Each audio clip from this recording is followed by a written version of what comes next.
Usaping pagbabawas na naman po sa sukat ng bewang ng pantalon ang aking ibabahagi ngayon.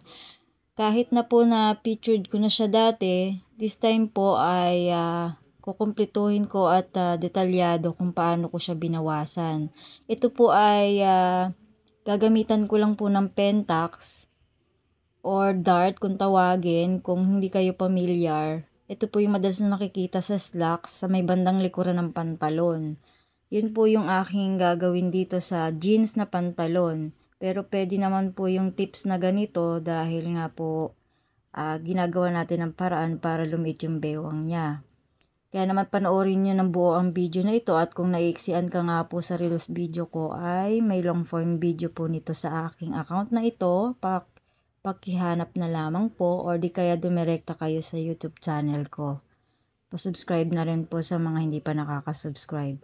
Ilalagay ko po yung link dyan sa comment section. Aside sa side ang pagbabawas, sa bandang likuran ako magbabawas.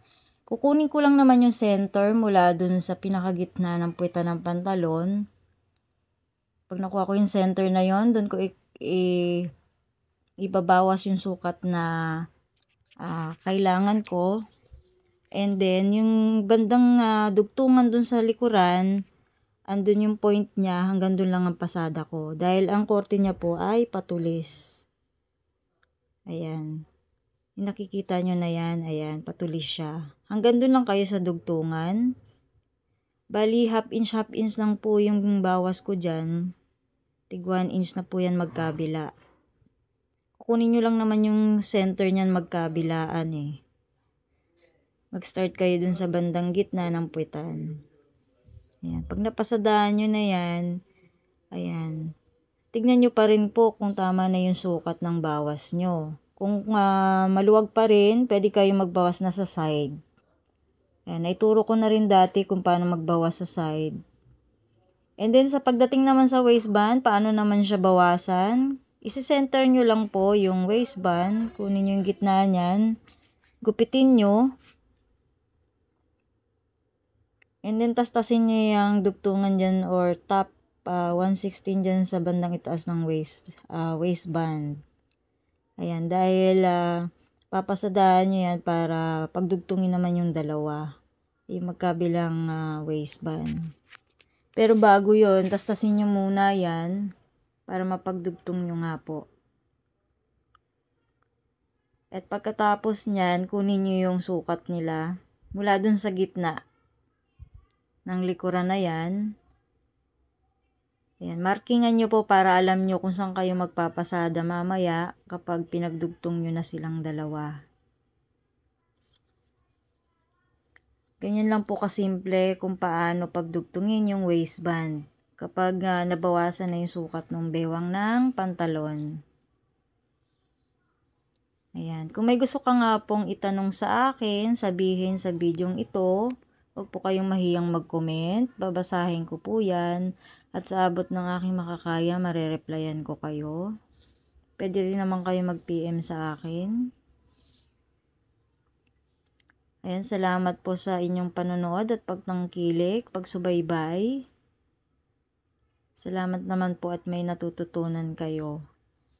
Kaya naman po hinihiling ko sa inyong lahat na pa-like and share po para lahat naman po ay makapanood at matuto rin. Ayan, ibahagi natin yung ating nalalaman. Ayan na po yung pinasadahan ko. Nung mapasadahan ko na siya ay saka ko sila pagdudugtungin. Kailangan magkatapat po yan, yung dugtungan dyan sa gitna. And then yung marking nga po na minarkingan ko kanina, dun ako babase ng pasada. Pasadahan ko lang yan. Magkatapat.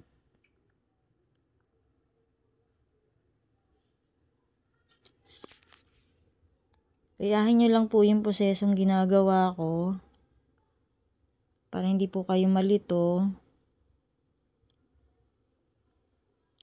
Ayan, kung hindi nyo pa po maintindihan, ulit-ulitin nyo na lang po yung video. Ayan, napagdugtong ko na po siya. Ngayon, i-attach ko na siya dun sa waistband, yung pinaka-body ng pantalon. Kung kaya nyo pong i-one shot nyo po yan ng tahi. Direkta tapping na. Pero this time, tuturo ko sa inyo ang pag-attach niya. Kung paano nyo siya tinastas, no? Yung pinagpasadahan niya kanina, dun pa rin kayo papasada. Parang ibabalik nyo lang din siya sa dati. Yun nga lang ay bawas na yung sukat niya. Yung dart po niya, ang paling niyan po ay papunta sa gitna. Ayan. Ganyan lang naman po kadali. Sana nakukuha nyo.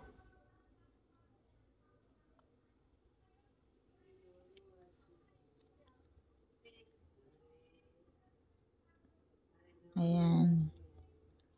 Katapos niyan ay itatap 116 nyo na po siya.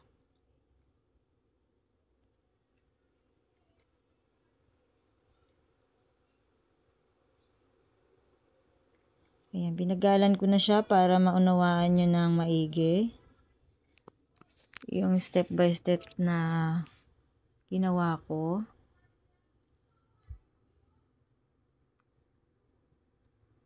Kailangan gandahan nyo na lamang po yung pagtahi. Para nang sa ganun ay maganda naman po yung kalabasan ng inyong ginawa. Pagkatas nyong itap 116 yan, tap nyo naman po yung sentorera.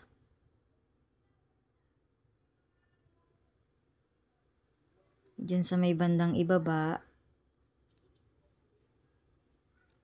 Yan, ibabalik nyo po sa dati yung mga tinastas nyo. And then tap nyo naman yung bandang itaas. Kasama yung sentorera.